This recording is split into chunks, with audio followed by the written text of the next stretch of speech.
Hello, welcome to my channel.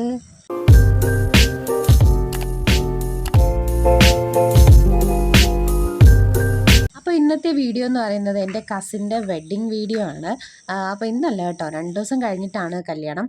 ഞാൻ നേരത്തെ ഇതേ ഹസ്ബൻഡ് വീട്ടിൽ നിന്ന് എൻ്റെ വീട്ടിലേക്ക് എത്തി. ഹസ്ബൻഡ് ഇതേ കാറൊക്കെ പാർക്ക് ചെയ്യുവാണ്. ഞാൻ 2 ദിവസം മുന്നേ തന്നെ എത്തി കേട്ടോ. കാരണം എന്ന് വെച്ചാൽ ഇനി വേണം എനിക്ക് കല്യാണത്തിനൊക്കെ ഇടാനുള്ള ഡ്രസ്സൊക്കെ സ്റ്റിച്ച് ചെയ്യാനായിട്ട്. അപ്പോൾ അമ്മ ദേ എൻ്റെ ബാഗൊക്കെ കൊണ്ട് വീട്ടിലേക്ക് കയറുകയാണേ. അങ്ങനെ വീടെത്തി. അപ്പോൾ ഈ ഒരു നൈറ്റ് ഫുള്ള് ഞാൻ റെസ്റ്റ് എടുത്തു. അതിനുശേഷം പിറ്റേ ദിവസം രാവിലെയാണ് ഞാൻ ഡ്രസ്സിൻ്റെ പണികളൊക്കെ തുടങ്ങിയത്. ഞാനൊരു ലെഹങ്ക ടൈപ്പിലുള്ള ഡ്രസ്സാണ് കേട്ടോ എടുത്തിട്ടുള്ളത്. ഞാൻ മീഷോന്ന് ഷോപ്പ് ചെയ്തിട്ടുള്ളതാണ്. ഇതിൻ്റെ ഡീറ്റെയിൽസ് ഞാൻ പിന്നീട് കാണിച്ചു തരാം. അപ്പോൾ ഞാൻ ദേ കുറച്ച് ബീഡ്സൊക്കെ എടുത്തിട്ട് നെക്കിൻ്റെ പോർഷനിലൊക്കെ ഒന്ന് ഒട്ടിച്ചു കൊടുക്കുകയാണ്. ഒട്ടും ശരിയായിട്ടില്ല, കാരണം എല്ലാം പെട്ടെന്ന് ചെയ്തിട്ടുള്ള വർക്കാണ്. അപ്പോൾ ഇത് നെക്സ്റ്റ് ഡേ ഈവനിങ് റിസപ്ഷനുള്ളതാണ്. ഇതാണ് ആളുടെ പേര് സുജിത എന്നാണ്, നമ്മുടെ കസിനാണ്. അപ്പോൾ ദേ ഞാനും അമ്മയും വാവയും ഒക്കെ ആയിട്ട് ദേ ഓഡിറ്റോറിയത്തിൽ എത്തിയിട്ടുണ്ട്. അപ്പം അനിയത്തി അവളെ ജോലിയൊക്കെ കഴിഞ്ഞിട്ട് നേരെ ഇവിടെ വരാമെന്നാണ് പറഞ്ഞിട്ടുണ്ടായിരുന്നത്. നമ്മളങ്ങനെ കുറേ നേരം വർത്തമാനമൊക്കെ പറഞ്ഞ് നമ്മുടെ റിലേറ്റീവ്സിനൊക്കെ കണ്ട് സംസാരിച്ചിരിക്കുമായിരുന്നേ.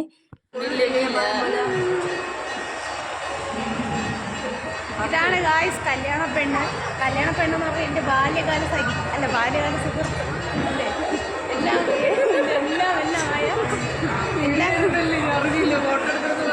എൻ്റെ എല്ലാമായ ചിന്നു എന്നാണ് ഞാൻ വിളിക്കുന്നത്. ഇവളുടെ കല്യാണമാണ്.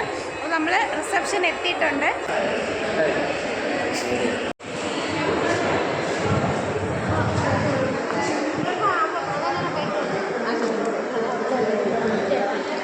അപ്പോൾ ഇത് പിറ്റേ ദിവസമാണ് കേട്ടോ, കല്യാണ ദിവസമാണ്. അപ്പോൾ നമ്മളുടെ റെഡിയായി നേരെ ഓഡിറ്റോറിയത്തിലേക്ക് പോവാണ്.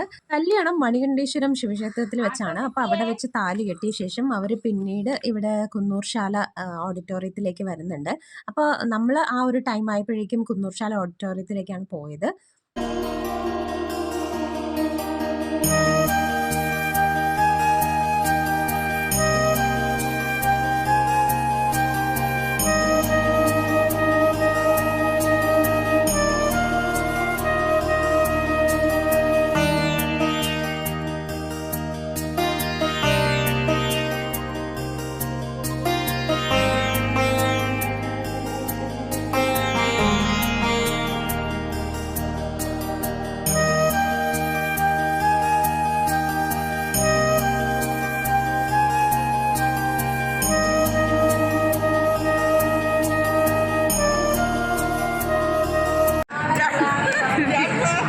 എൻ്റെ അടുത്ത് പറഞ്ഞ് മോളെടുത്ത് പറയണം, രാജ്മേലടുത്ത് പറയണേ കൊച്ചിനെ കൊണ്ട് ഇറങ്ങാൻ പറ്റൂല. എൻ്റെ അടുത്ത് അമ്മ പറഞ്ഞ് അങ്ങ് വരണ്ടെന്ന് പറഞ്ഞെന്ന്. എന്തോ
അതൊക്കെ കഴിഞ്ഞ് വൈകുന്നേരം ദേ നമ്മൾ പയ്യൻ്റെ വീട് കാണൽ ചടങ്ങൊക്കെ കഴിഞ്ഞ ശേഷം ദേ അവർ നിൽക്കുന്ന റിസപ്ഷൻ്റെ ഓഡിറ്റോറിയത്തിലേക്ക് എത്തിയിട്ടുണ്ട്.